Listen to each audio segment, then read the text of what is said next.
Bonjour à tous et bienvenue. Aujourd'hui, on va ouvrir ensemble une sorte de boîte à outils pour la performance cognitive. On va explorer comment, avec des choses assez concrètes, on peut améliorer notre capacité à apprendre, à mémoriser et bien sûr à se concentrer. On va commencer par une situation que je pense tout le monde connaît. On est là, en train de lire, les yeux suivent bien les lignes, mais l'esprit, lui, est complètement ailleurs. On peut passer des heures comme ça à tourner les pages sans vraiment rien capter. Eh bien ça, c'est typiquement le signe que notre méthode de travail pourrait être, disons, optimisée. Alors, pour structurer un peu tout ça, on va s'intéresser à trois grands leviers d'optimisation. D'abord, le carburant du cerveau. Ensuite, on verra ce que j'appelle la méthode active. Et enfin, le petit coup de fouet ponctuel. Et bien sûr, on conclura sur la manière d'équilibrer ces trois éléments pour que ça fonctionne vraiment bien.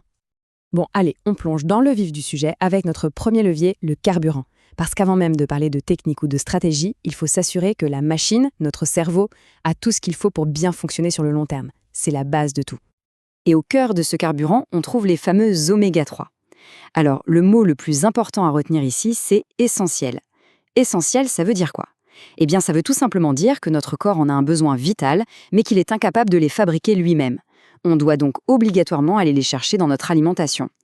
Ce sont, en quelque sorte, les briques qui construisent les murs de nos cellules cérébrales.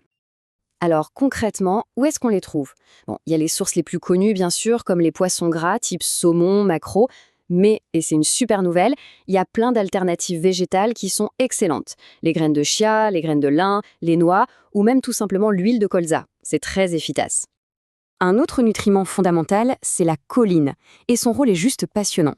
En fait, elle participe directement à la fabrication de l'acétylcholine. Il faut imaginer l'acétylcholine comme une sorte de messager chimique, un facteur qui distribue des informations capitales pour la mémoire. Pas assez de choline, et la communication entre les neurones se met à ramer. Et quand on regarde où la trouver, c'est parfois surprenant. Alors, oui, le foie de bœuf est le grand champion, c'est vrai. Mais regardez juste en dessous, l'œuf. Un simple œuf, c'est d'une source de choline qui est à la fois hyper accessible et vraiment puissante. C'est l'exemple parfait d'un aliment du quotidien qui nourrit directement notre cerveau. Ok, maintenant qu'on a le bon carburant, passons au deuxième levier. Avoir une bonne machine, c'est bien, mais il faut aussi avoir le bon logiciel, le bon système d'exploitation pour la faire tourner. Et c'est ça la méthode active. C'est la stratégie qui permet de travailler plus intelligemment, pas forcément plus dur. Ce chiffre, il fait un peu mal, n'est-ce pas? 98%. Ça veut dire qu'en un mois à peine, la quasi-totalité de ce qu'on a appris s'est évaporée. Notre cerveau est une formidable machine à oublier. C'est sa nature. Le but du jeu, c'est donc de lutter activement contre cet oubli. Et pour ça, voilà une méthode qui marche vraiment très bien en 5 étapes. D'abord, on survole, histoire d'avoir une vue d'ensemble, une sorte de carte. Puis, étape clé, on se pose des questions. Ça transforme la lecture passive en une sorte d'enquête. On lit pour trouver des réponses. Ensuite, l'étape décisive. Réciter, reformuler avec ses propres mots, c'est le seul moyen de savoir si on a vraiment compris. Et enfin, on révise. C'est ce qui permet de graver l'info dans le marbre de la mémoire à long terme.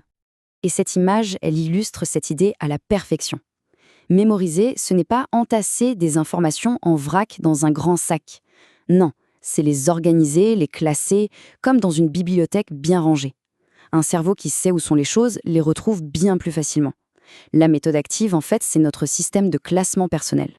Allez, on aborde le troisième et dernier levier, le coup de fouet. Là, on parle d'un outil différent, à utiliser de manière stratégique et ponctuelle pour une accélération temporaire. Et le représentant le plus célèbre de cette catégorie, c'est bien sûr la caféine. Mais au fait, comment ça marche? C'est assez malin. Tout au long de la journée, notre cerveau produit une molécule, l'adénosine, qui vient se brancher sur des récepteurs et qui nous donne envie de dormir. La caféine, elle, ne crée pas d'énergie. Elle vient juste se mettre à la place de l'adénosine, elle lui pique son siège. Résultat, le signal de la fatigue ne passe plus. Et pour avoir une idée de l'ampleur du phénomène, regardez un peu ce chiffre.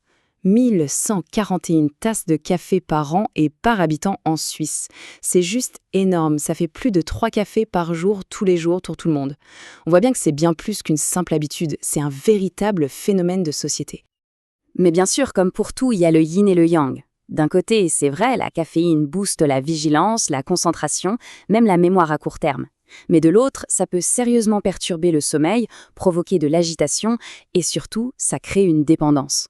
Le cerveau s'habitue et il en faut de plus en plus pour obtenir le même effet. C'est le piège. Voilà, on a vu nos 3 leviers séparément. Maintenant, le plus important, c'est de les assembler, de voir comment tout ça fonctionne en synergie.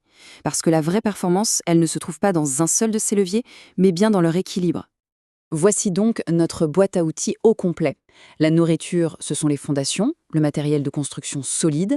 La technique, c'est le logiciel, le système d'exploitation qui fait tourner la machine de manière intelligente.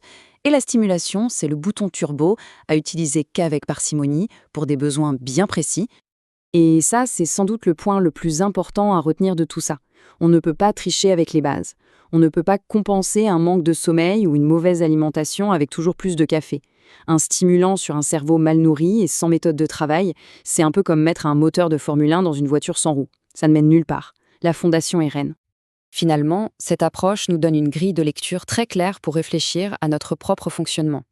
Et la question à se poser en guise de conclusion, c'est, parmi ces 3 leviers, la nourriture, la technique et la stimulation, lequel représente pour soi, à l'instant T, la plus grande marge de progression? La réponse est probablement différente pour chacun d'entre nous.